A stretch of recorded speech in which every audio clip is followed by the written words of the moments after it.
देखिए, हम लोग कक्षा 10 की गणित पढ़ रहे हैं। प्रश्नावली हमारा 3.2 अध्याय 3 है, दो चर वाले रैखिक समीकरणों का युग्म।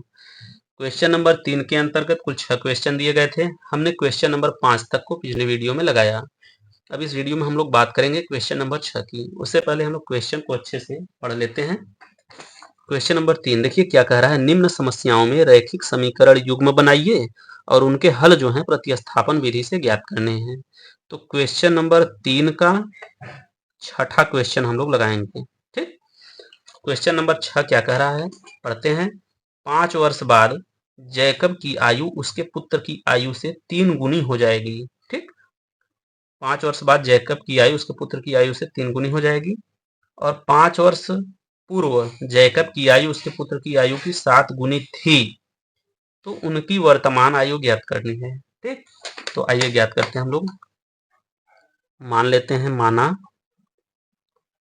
जैकब की वर्तमान आयु, जैकब की वर्तमान आयु बराबर x वर्ष है, x वर्ष, और पुत्र की वर्तमान आयु कितनी है, y वर्ष। ठीक, अब देखिए कह रहा है 5 वर्ष बाद जैकब की वर्तमान आयु उसके पुत्र की आयु से 3 गुनी हो जाएगी। 5 वर्ष बाद अगर जैकब की वर्तमान आयु कितनी है, x है, तो 5 वर्ष बाद जैकब की आयु क्या हो जाएगी, x प्लस 5 हो जाएगी। और 5 वर्ष बाद जैकब के पुत्र की आयु क्या हो जाएगी, y प्लस 5 हो जाएगी। जो वर्तमान है उससे 5 वर्ष अधिक। और फिर क्या कह रहा है, कंडीशन क्या, कि 5 वर्ष बाद जैकब की आयु उसके पुत्र की आयु से 3 गुनी हो जाएगी। तो अगर हम 5 वर्ष बाद के जैकब के पुत्र की आयु में 3 से गुणा कर देंगे तो 5 वर्ष बाद जो जैकब की आयु होगी उसके बराबर हो जाएगी। इस तरीके से जैकब की आयु प्लस 5 वर्ष बाद, 5 वर्ष बाद जैकब की आयु प्लस 5 वर्ष बाद उसके पुत्र की आयु इंटू 3 बराबर होंगे। तो हमारा क्या हो गया, समीकरण 1 हो गया। ठीक, एक इक्वेशन बन गया। अब दूसरा कंडीशन क्या कह रहा है, 5 वर्ष पूर्व जैकब की आयु उसके पुत्र की आयु की 7 गुनी थी।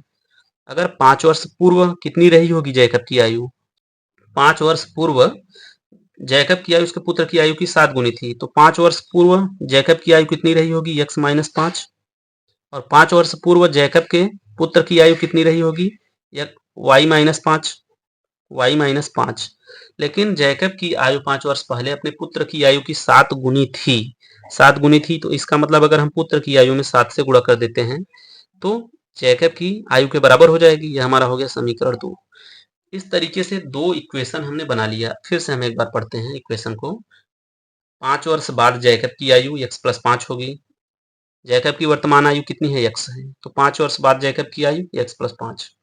5 वर्ष वर्तमान आयु जो है जैकब के पुत्र की y वर्ष है, तो 5 वर्ष बाद उसकी आयु कितनी हो जाएगी, y प्लस 5। और कह रहा है 5 वर्ष बाद जो है जैकब की आयु अपने पुत्र की आयु की 3 गुनी होगी।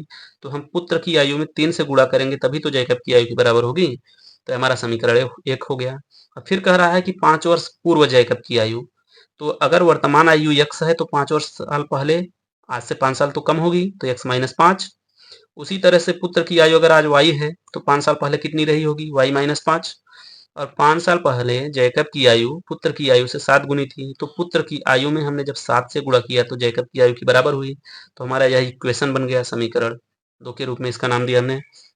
अब देखिए समीकरण, यहाँ से हमें x और y की वैल्यू को प्राप्त करना है। तो समीकरण 1 से, समीकरण 1 से x प्लस 5 बराबर 3 y प्लस 5। अब देखिए x प्लस 5 बराबर 3 का y के साथ गुणा करेंगे 3y प्लस 3 का 5 के साथ गुणा करेंगे 15। अब x बराबर हम क्या करेंगे, 3y प्लस 15, हम x को प्रतिस्थापित करने वाले हैं, प्लस 5 है, बराबर कुछ तरफ जाएगा तो माइनस 5। तो x बराबर हमारा हो जाएगा 3y प्लस 15 में से 5 को घटाएंगे 10, इतना हो गया। यह x का मान हो गया। इसका नाम दे देते हैं समीकरण 3। समीकरण 3 इसका नाम हमने दे दिया। अब क्या करेंगे, समीकरण 3 से प्राप्त x का मान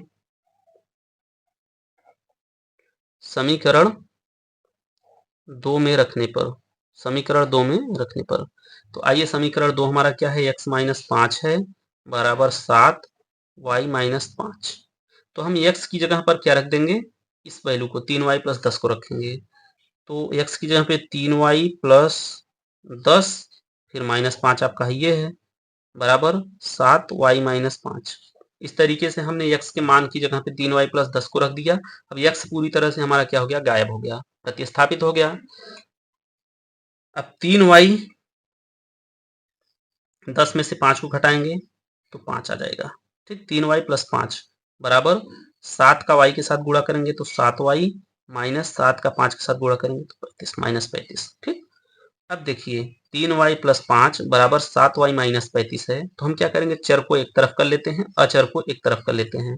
अब देखिए यह हमारा, इस 5 को हम क्या करेंगे, यहीं रहने देते हैं, माइनस 35 को इस तरफ लेके आएंगे तो 5 प्लस माइनस 35 है तो प्लस 35 हो जाएगा। और यहाँ पे 7y है और यह 3y जो है बराबर के बाईं ओर है, प्लस के साथ है, दाहिनी ओर आएगा तो माइनस 3y हो जाएगा। ठीक, अब देखिए 5 प्लस 35 बराबर कितना हो गया, 40 बराबर 7y में से 3y को घटाएंगे तो क्या आ जाएगा, 4y। अब 4 से 40 को काट देंगे तो 10 आ जाएगा, y बराबर हमारा 10 आ गया। y बराबर 10, यह क्या है, यह जैकब के पुत्र की वर्तमान आयु है। जैकब के पुत्र की वर्तमान आयु क्या है, 10 है। तो आइए y बराबर 10 को समीकरण 1 में रखने पर, ऐसा नहीं है समीकरण 1 में ही रखने पर, आप 1 में 2 में 3 में कहीं पर भी रखेंगे x की वैल्यू निकल के आएगी। तो y बराबर 10 को समीकरण 1 में रखने पर समीकरण 1 हमारा क्या है, x प्लस 5 बराबर 3 y plus 5, y plus 5 bracket में है, 3 आपका बाहर है, y बराबर 10 रख रहे हैं हम, x प्लस 5 बराबर 3 ब्रैकेट में y की जगह पे 10 को रखा हमने प्लस 5। ठीक, अब क्या करेंगे, इस 10 और 5 को जोड़ लेंगे तो 15 आ जाएगा। x प्लस 5 बराबर 3 ब्रैकेट में हमारा 10 5 15 हो गया। अब 3 का 15 में गुणा कर देंगे, x प्लस 5 बराबर 3 15 में 45, 15 3 45 और फिर x बराबर 45 माइनस 5, x बराबर 40। तो x बराबर 40 निकल के आ गया। y बराबर 10 हमें पहले से ही मिल गया था। तो यह क्या हुआ, x क्या था, जैकब की वर्तमान आयु कितनी हुई, जैकब की वर्तमान आयु 40 वर्ष। जैकब की वर्तमान आयु 40 वर्ष हो गई। और पुत्र की वर्तमान आयु कितनी हुई, जैकब की वर्तमान आयु x वर्ष हमने माना था, x कितना आ रहा है, 40 वर्ष। यह जैकब की वर्तमान आयु है। और जैकब के पुत्र की वर्तमान आयु क्या है, 10 वर्ष है।